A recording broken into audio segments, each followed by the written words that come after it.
നമസ്കാരം, ഡോക്ടർ ആൽഫിനിയാണ്. വളരെ കോമൺ ആയിട്ടുള്ള ഒരു ഓട്ടോ ഇമ്മ്യൂൺ കണ്ടീഷനാണ് ഹാഷിമോട്ടോസ് തൈറോയിഡൈറ്റിസ്. തൈറോയ്ഡ് രോഗത്തിൻ്റെതായ എല്ലാ ലക്ഷണങ്ങളും, അതായത് നിങ്ങൾക്കറിയാം, ഒരു ഹൈപ്പോ തൈറോയ്ഡ് രോഗിയുടെ ലക്ഷണങ്ങൾ എല്ലാം ശാരീരികവും മാനസികവുമായിട്ടുള്ള എല്ലാ പ്രശ്നങ്ങളും ഉണ്ടായിരിക്കുകയും ആ സാഹചര്യത്തിൽ T3, T4, TSH നോക്കുമ്പോൾ അത് നോർമലായിട്ട് കാണുകയും നിങ്ങൾക്ക് തൈറോയിഡിന്റെ പ്രശ്നങ്ങൾ ഇല്ല എന്നുള്ള ഒരു അഡ്വൈസ് കിട്ടുകയും ചെയ്യുന്ന ഒരു കണ്ടീഷനാണ്. അതായത് ഹാഷിമോട്ടോസ് ഹൈപ്പോ തൈറോയിഡിസത്തിന് തൊട്ട് മുമ്പുള്ള ഒരു സ്റ്റേജ്. അപ്പോൾ സ്വാഭാവികമായിട്ടും നമ്മൾ ഈ T3, T4, TSH നോർമൽ ആയതുകൊണ്ട് തന്നെ നിങ്ങൾക്കുള്ള പ്രശ്നങ്ങളെല്ലാം പല പല ഡിപ്പാർട്ട്മെന്റുകളിലേക്ക് പറഞ്ഞു വിടും. ഇപ്പം ഗൈനക് പ്രോബ്ലംസ് ആണെങ്കിൽ അവിടെ പോയി കാണുക, ഗ്യാസിന്റെ പ്രശ്നങ്ങളാണെങ്കിൽ അതിനുള്ള ഗ്യാസ്ട്രോയെ കാണുക, ഇനി വേദനകൾ ഇതൊക്കെ ആണെങ്കിൽ ഓർത്തോയോ ന്യൂറോയോ ഒക്കെ പോയി കാണുക. അപ്പം ഇതൊക്കെ കണ്ട് കുറച്ച് സിംറ്റമാറ്റിക് മരുന്നുകൾ, പെയിൻ കില്ലറോ ആൻറ്റാസിഡ്സോ ഒക്കെ കഴിക്കുമ്പോൾ അതിൻ്റെതായ ഒരു ചെറിയൊരു ആശ്വാസം കിട്ടിയാലായി. പക്ഷേ ഈ കാരണത്തെ ഇവിടെ ചികിത്സിക്കാതെ കിടക്കുന്നിടത്തോളം കാലം ഈ പ്രശ്നങ്ങളെല്ലാം വഷളാവുകയും അത് മറ്റു അവയവങ്ങളെ ബാധിക്കുകയും അല്ലെങ്കിൽ മറ്റു മെറ്റബോളിക് തകരാറിലേക്ക് പോയി അവസാനം ഹോർമോണൽ വേരിയേഷൻ വരുമ്പോൾ തൈറോയിഡിന്റെ ഹോർമോൺ സപ്ലിമെന്റ് തരികയും ചെയ്യുക. ഇതാണ് നിലവിലത്തെ രീതി. അപ്പൊ എന്തുകൊണ്ടാണ് ഇതിന്റെ ആന്റിബോഡീസ് ചെക്ക് ചെയ്യാത്തത്? ലാബിൽ ആ ഒരു ടെസ്റ്റ് ഇല്ലാഞ്ഞിട്ടാണോ? അല്ല. ഈ ടെസ്റ്റും ചെയ്ത് ആന്റിബോഡീസും കണ്ടുപിടിച്ച് ഹാഷിമോട്ടോസ് ആണെന്ന് ഡയഗ്നോസ് ചെയ്ത് കഴിഞ്ഞാൽ പിന്നെ എന്താ സൊല്യൂഷൻ? മോഡേൺ മെഡിസിൻ ഇതിന് ഒരു ചികിത്സയില്ല. ഇത് പിന്നീട് ഹൈപ്പോ തൈറോയിഡിസം എന്നൊരു സ്റ്റേജിലേക്ക് വരുമ്പോൾ സപ്ലിമെന്റ് ചെയ്യുക എന്നുള്ള ഓപ്ഷൻ മാത്രമേ ഉള്ളൂ. ഈ സപ്ലിമെന്റ് കഴിച്ചാലും ശരീരത്തിനോ മനസ്സിനോ ഒരു മാറ്റവും വരുന്നില്ല, അല്ലെ? കഴിച്ചുകൊണ്ടിരിക്കുന്ന നിങ്ങൾക്ക് അതിന്റെ ഗുണം അറിയാം. അപ്പൊ എന്ന് കരുതി ഈ അസുഖം ഇതുപോലെ വഷളായി എല്ലാ കാലവും ഇത് ശരീരം വഷളാകുന്നതും അല്ലെ ശാരീരികവും മാനസികവുമായ ബുദ്ധിമുട്ടുകളൊക്കെ ഇങ്ങനെ അനുഭവിച്ച് ഇതിങ്ങനെ പോവുക എന്നത് മാത്രമേ ഇതിന് സൊല്യൂഷൻ ഉള്ളൂ. ഈ പറഞ്ഞ പ്രശ്നങ്ങളെല്ലാം അഭിമുഖീകരിക്കുകയും എന്നാൽ ഈ ആന്റിബോഡീസ് കണ്ടുപിടിക്കപ്പെടാതെ പോവുകയും ചെയ്ത ഒരാൾ ഇപ്പം നമ്മുടെ കൂടെ ഉണ്ട്. അദ്ദേഹം നമ്മുടെ അടുത്ത് വന്ന് ട്രീറ്റ്മെന്റ് എടുത്തിട്ട് പണ്ടുണ്ടായിരുന്ന പ്രശ്നങ്ങളും ഇപ്പോൾ ഉള്ള പ്രശ്നങ്ങളൊക്കെ എങ്ങനെയുണ്ട് എന്ന് നമുക്കൊന്ന് ചോദിച്ചു നോക്കാം. ഈ വീഡിയോയുടെ അവസാനത്തിൽ നിങ്ങൾക്ക് മനസ്സിൽ ഇപ്പോൾ തോന്നിയേക്കാവുന്ന ചില ചോദ്യങ്ങൾക്കുള്ള ഉത്തരം ഞാൻ പറഞ്ഞുതരാം. ആദ്യം നമുക്ക് ഇദ്ദേഹത്തെ പരിചയപ്പെട്ടിട്ട് വരാം. ഹസീന, എന്തായിരുന്നു പ്രശ്നങ്ങള്? എൻ്റെ പേര് ഹസീന എന്നാണ്. ഞാൻ RKDP അടിമാലി ബ്ലോക്കിൽ അക്കൗണ്ടന്റ് ആയിട്ട് വർക്ക് ചെയ്യാണ്. കുറെ നാളുകളായിട്ട് ഒരു 9 മാസം മുമ്പ് വരെയെന്ന് വെച്ചിട്ടുണ്ടെങ്കിൽ എനിക്ക് ഭയങ്കരമായിട്ട് ശരീരത്തിൽ നീര് കയറുക, വേദന, പിന്നെ കിതപ്പ്, അതുപോലെ തന്നെ ഭയങ്കരമായ ക്ഷീണം, ഒന്നും കഴിച്ചില്ലേലും ഭയങ്കരമായിട്ട് വെയിറ്റ് കൂടുക, ഇതൊക്കെയായിരുന്നു എൻ്റെ പ്രശ്നങ്ങൾ. ഭയങ്കര ഉറക്കക്ഷീണം, ഉറക്കം മതിയാകുന്നില്ല, രാവിലെ എണീക്കാൻ പറ്റുന്നില്ല, പിള്ളേരുടെ കാര്യങ്ങൾ അങ്ങനെ ഒന്നും ചെയ്യാൻ പറ്റുന്നില്ല, വീട്ടിലെ കാര്യങ്ങളൊന്നും ഓടുന്നില്ല, അങ്ങനെയൊക്കെ ആയിരുന്നു. അത് കഴിഞ്ഞിട്ട് ഞാനിങ്ങനെ ഓരോ ടെസ്റ്റുകൾ ചെയ്തു. അങ്ങനെ തൈറോയ്ഡ് ടെസ്റ്റ് ചെയ്യുമ്പോൾ എൻ്റെ നോർമലാണ് കാണിക്കുന്നത്. ബാക്കി പ്രഷർ, ഷുഗർ എല്ലാ ടെസ്റ്റുകളും 1500 ഞാൻ ബോഡി ചെക്കപ്പ് എടുത്തു കഴിഞ്ഞപ്പോഴും എല്ലാം ഏകദേശം നോർമലാണ് കാണിക്കുന്നത്. അങ്ങനെയാണ് അതിനകത്ത് ആന്റി-TPO കൂടുതലാണെന്നുള്ളത് കാണുന്നത്. അങ്ങനെ ഞാനിങ്ങനെ ഗൂഗിളിൽ സെർച്ച് ചെയ്ത് നോക്കി കഴിഞ്ഞപ്പം ഈ ആന്റി-TPO ഹാഷിമോട്ടോസ് തൈറോയ്ഡ് എന്ന് പറഞ്ഞ രോഗം. അപ്പം അതിന് പ്രത്യേകിച്ച് ചികിത്സയോ മരുന്നോ കാര്യങ്ങളോ ഒന്നും നമ്മൾ കണ്ടില്ല. അപ്പം പല ഡോക്ടർമാരെ ഇത് അടിച്ചു നോക്കി കഴിഞ്ഞപ്പോൾ എനിക്കൊരു വീഡിയോയിലാണ് മേഡത്തിന്റെ വീഡിയോ കയറി വരുന്നത്, ഹാഷിമോട്ടോസ് തൈറോയിഡിനെ എങ്ങനെയാ ചെയ്യണേന്നുള്ളത്. അങ്ങനെ ഞാൻ വന്നു കൺസൾട്ട് ചെയ്തു. മെയിൻ പ്രശ്നം ഈ പറഞ്ഞാൽ പത്തിയായിരുന്നു. എന്നാലും എനിക്കത് വിഷയമില്ലായിരുന്നു. എൻ്റെ രോഗം മാറുക എന്നുള്ളതായിരുന്നല്ലോ ഏറ്റവും ഫസ്റ്റ്. എന്തായാലും ഞാൻ ട്രീറ്റ്മെന്റ് എടുക്കാൻ തയ്യാറായി. പിന്നെ ഫുൾ സപ്പോർട്ടായിരുന്നു. നമ്മളിങ്ങനെ പേടിപ്പിച്ച് അങ്ങനെയാ ഇങ്ങനെയാ, നിങ്ങൾ ഫുഡ് കഴിച്ചിട്ടാ നിങ്ങൾ ഓടണം അല്ലെങ്കിൽ ചാടണം, എക്സസൈസ് ചെയ്യാത്തതിൻ്റെ അങ്ങനെയൊന്നും പേടിപ്പിച്ചൊന്നുമില്ല. ആദ്യം തന്നെ എക്സസൈസ് ചെയ്യേണ്ട, ഫസ്റ്റ് മരുന്നിലേക്ക് കിടക്കുക, അതിനുശേഷം ഓരോ സ്റ്റെപ്പ് ബൈ സ്റ്റെപ്പായിട്ട് ഓരോ കാര്യങ്ങൾ പറഞ്ഞു തന്നു. അങ്ങനെ ട്രീറ്റ്മെന്റ് എടുത്തു. ഞാൻ 3-4 മാസമാണ് ട്രീറ്റ്മെന്റ് എടുത്തത്. എൻ്റെ വെയിറ്റ് ഏകദേശം 15 കിലോയോളം കുറഞ്ഞു. ഞാൻ ഇവിടെ വരുമ്പോൾ 84.5 ആയിരുന്നു എൻ്റെ വെയിറ്റ്.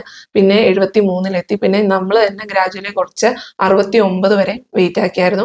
പിന്നെ മരുന്നൊന്നും ഇല്ലായിരുന്നു, സാധാരണ രീതി ഫുഡെല്ലാം കഴിച്ചോളാൻ പറഞ്ഞു. എല്ലാം ഓക്കെ ആയി. പിന്നെ 3 മാസം കൂടുമ്പോൾ എനിക്കിപ്പോൾ ഇടയ്ക്ക് വന്നൊന്ന് ചെക്ക് ചെയ്തിട്ട് 1-2 ആഴ്ചത്തേക്ക് എനിക്കൊന്ന് പഥ്യം നോക്കി മരുന്ന് കഴിക്കണം. ഇത്രയായിരുന്നു എന്റെ വിഷയം. ഓക്കെ, അപ്പൊ എങ്ങനെയുണ്ട് ഇപ്പൊ? ഞാൻ വെരി ഹാപ്പി.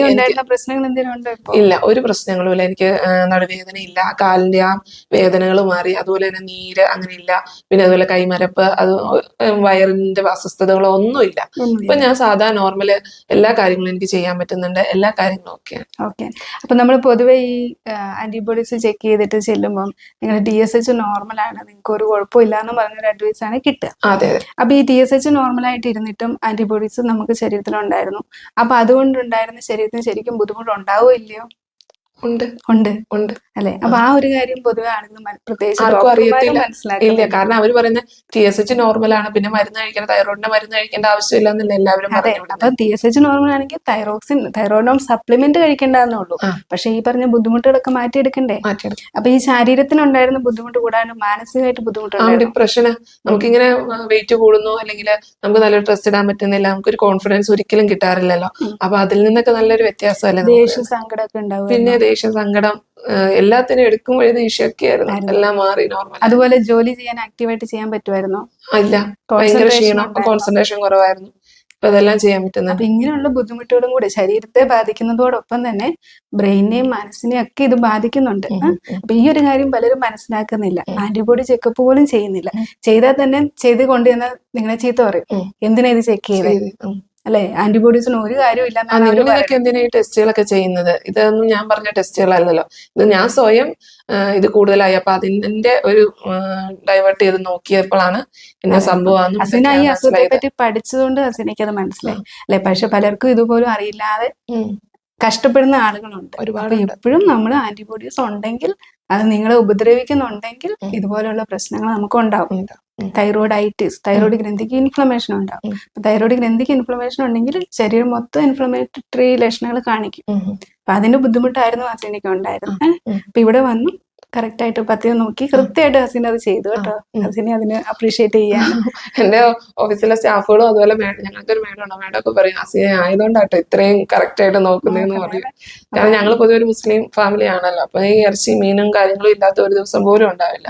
പക്ഷെ അതെല്ലാം ഉണ്ടാക്കും, പ്ലസ് ഇതും കൂടി ചെയ്യാം. അപ്പൊ നമ്മുടെ മറ്റു പേഷ്യൻസിനും ഹസീനയുടെ ഒരു ഇട്ട എഫേർട്ട് ഒരു പ്രോത്സാഹനമാവും. കാരണം ഇത്രയും കാര്യങ്ങൾ വീട്ടിലുള്ളവർക്ക് ചെയ്തു കൊടുക്കണം, അതിന്റെ കൂട്ടത്തിൽ നമ്മുടെ പത്യം നോക്കണം അല്ലെ? അതെല്ലാം ചെയ്തു, എന്റെ ഗുണം ഉണ്ടായി അല്ലേ? അപ്പൊ ഹസീനയുടെ ഒരു ആ ഒരു എക്സ്പീരിയൻസ് നമ്മുടെ പേഷ്യൻസിനോട് പറഞ്ഞതിന് ഒത്തിരി താങ്ക്സ്. എന്റെ രോഗം ഇത് മാറ്റി എല്ലാം നല്ല രീതിയിൽ എനർജറ്റിക് ആക്കി തന്നതിന് മേഡത്തിന് നന്ദി. ഞാൻ എന്റെ ഡ്യൂട്ടി ചെയ്തു. അപ്പൊ ഞാൻ തുടക്കത്തിൽ പറഞ്ഞു ഹാഷിമോട്ടോസ് തൈറോയിഡൈറ്റിസ് എന്ന് പറയുന്നത് വളരെ കോമൺ ആയിട്ടുള്ള ഒരു കണ്ടീഷനാണ്. നിലവില് മോഡേൺ മെഡിസിനിൽ ഇതിന് ചികിത്സയില്ല. ഈ വർഷം 2025 ഹെൽത്തിനുള്ള നോബൽ പ്രൈസ് കിട്ടിയത് എന്തിനാണെന്ന് നിങ്ങൾക്ക് അറിയാവോ? ഇല്ലെങ്കിൽ നിങ്ങളൊന്ന് ഗൂഗിൾ ചെയ്ത് നോക്കിയോ. മനുഷ്യ ശരീരത്തിന് ഓട്ടോ ഇമ്മ്യൂണിറ്റിക്ക് റിവേഴ്സ് ചെയ്യാനുള്ള പ്രാപ്തി ഉണ്ട് എന്ന് അവരിപ്പോൾ അത് മനസ്സിലാക്കിയിരിക്കുന്നു. എന്ന് കരുതി മനുഷ്യ ശരീരത്തിന് ഇപ്പം പുതുതായി കിട്ടിയൊരു പ്രാപ്തിയാണ് ഇത്? അല്ല, ശരീരത്തിന് പണ്ടേ ഈ പ്രാപ്തിയുണ്ട്. കഴിഞ്ഞ 5 വർഷങ്ങളായിട്ട് നമ്മൾ ഇത് വീഡിയോ രൂപത്തിൽ നിങ്ങളോട് പറഞ്ഞുകൊണ്ടിരിക്കുകയാണ്. പേഷ്യൻസ് അവർക്കുണ്ടായ മാറ്റങ്ങൾ നിങ്ങളോട് പറയുന്നുണ്ട്. ഇനി അതിന് എവിഡന്റ് ആയിട്ടുള്ള ഫിസിക്കൽ ചേഞ്ചസ് മാത്രമല്ല, ലാബ് വാല്യൂസിലും അതിനുള്ള എവിഡൻസ് നമുക്കുണ്ട്. അപ്പൊ ഈ പ്രാപ്തിയെ നമ്മൾ ഉപയോഗിച്ചുകൊണ്ടാണ് ഇരിക്കുന്നത്. അപ്പൊ ഈ ഒരു സിസ്റ്റത്തിന് നിങ്ങൾക്ക് ആ ഒരു അതിനുള്ള മെഡിസിൻ അല്ലെങ്കിൽ ഒരു പോംവഴി തരാനില്ല എന്ന് കരുതി നിങ്ങൾ എല്ലാ കാലവും സഹിക്കണമെന്നല്ല അതിൻ്റെ അർത്ഥം. അപ്പൊ ദയവേത് ഏതെങ്കിലും ഒരു ഡോക്ടേഴ്സ് ഈ ഒരു വീഡിയോ കാണുന്നുണ്ടെങ്കിൽ നിങ്ങളുടെ അടുത്ത് ആളുകൾ വരുമ്പോൾ നിങ്ങൾക്ക് ടെസ്റ്റ് ഇല്ലാഞ്ഞിട്ടല്ലോ, ലാബില്ലാഞ്ഞിട്ടല്ലോ, സ്കാൻ ചെയ്യാനില്ലാഞ്ഞിട്ടല്ലോ, ഒന്നും ചെയ്ത് ഇതൊന്ന് ഡയഗ്നോസ് ചെയ്ത് കൊടുത്തു വിടുക. പലപ്പോഴും വീഡിയോസ് ഒക്കെ കണ്ട് മനസ്സിലാക്കി ആളുകൾ ആന്റിബോഡീസ് ഒക്കെ ചെക്ക് ചെയ്തിട്ടായിരിക്കും നിങ്ങളുടെ അടുത്ത് വരുന്നത്. അങ്ങനെയുള്ള ഒരു സാഹചര്യത്തിൽ നിങ്ങൾ അത് വലിച്ചെറിഞ്ഞ് അവരെ പേടിപ്പിച്ച് വിടാതെ നിങ്ങൾക്കുള്ള പ്രശ്നം ഇതാണ്, ഇതിനുള്ള കാരണം ഇതാണ്, ഞങ്ങൾക്ക് നിലവിൽ അതിനുള്ള ചികിത്സയിലേക്ക് എത്താൻ പറ്റിയിട്ടില്ല, ഇതൊരു ഹോർമോൺ വേരിയേഷനിലേക്ക് വരുവാണെങ്കിൽ ഹോർമോൺ സപ്ലിമെന്റ് ചെയ്തു തരാം എന്നെങ്കിലും നിങ്ങൾ പറഞ്ഞു വിടുകയാണെങ്കിൽ അത് അവർക്ക് വലിയൊരു ആശ്വാസമായിരിക്കും. അല്ലാതെ ഇതെല്ലാം ഭയങ്കര കോമൺ ആയിട്ടുള്ളൊരു കണ്ടീഷനാണ്, പലർക്കും ഉണ്ട്, ഇതൊന്നും വലിയ കാര്യമാക്കണ്ട, അല്ലെങ്കിൽ നിങ്ങൾ അരിയാഹാരം കുറയ്ക്കുക, തീറ്റ കുറയ്ക്കുക, വണ്ണം കുറച്ചാൽ മതി, പ്രശ്നങ്ങളൊക്കെ മാറിക്കോളൂ എന്ന് പറഞ്ഞൊരു ഉപദേശമാണ് കൊടുക്കുന്നതെങ്കിൽ ഈ പേഷ്യന്റിന്റെ കൂടെയുള്ള ആളുകളിൽ അതെന്ത് ഇമ്പാക്റ്റ് ആയിരിക്കും കൊടുക്കുക അല്ലെ? ഇവർക്ക് ഇത്രയധികം ബുദ്ധിമുട്ടുകൾ അവർ അനുഭവിക്കുന്നുമുണ്ട്, പ്ലസ് ഇതൊന്നും കുഴപ്പമില്ലാത്ത കാര്യങ്ങളാണെന്ന് പറഞ്ഞു വരുമ്പോൾ ഇവർ ഈ അനുഭവിക്കുന്ന പ്രശ്നങ്ങളെല്ലാം വളരെ നിസ്സാരീകരിച്ചു പോവുകയല്ലേ ചെയ്യുന്നത്. അവർക്ക് യാതൊരു സൊല്യൂഷനും കിട്ടാതെ മറ്റു അസുഖങ്ങളിലേക്ക് ഇത് കടക്കുകയും മെറ്റബോളിക് സിൻഡ്രോംസിലേക്കൊക്കെ വരികയും പല മരുന്നുകൾ അനാവശ്യമായിട്ടും പല മരുന്നുകൾ കഴിച്ച് അതിൻ്റെതായ പ്രശ്നങ്ങളിലേക്കൊക്കെ ഇത് എത്തുകയും ചെയ്യില്ലേ.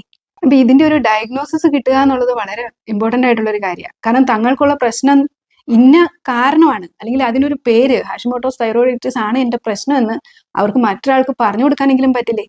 തന്നെയല്ല, ഈ അസുഖത്തിന് വേറെ എവിടെയെങ്കിലും എന്തെങ്കിലും ചികിത്സ ഉണ്ടോ എന്ന് അന്വേഷിക്കാനും അവർക്ക് പറ്റില്ലേ?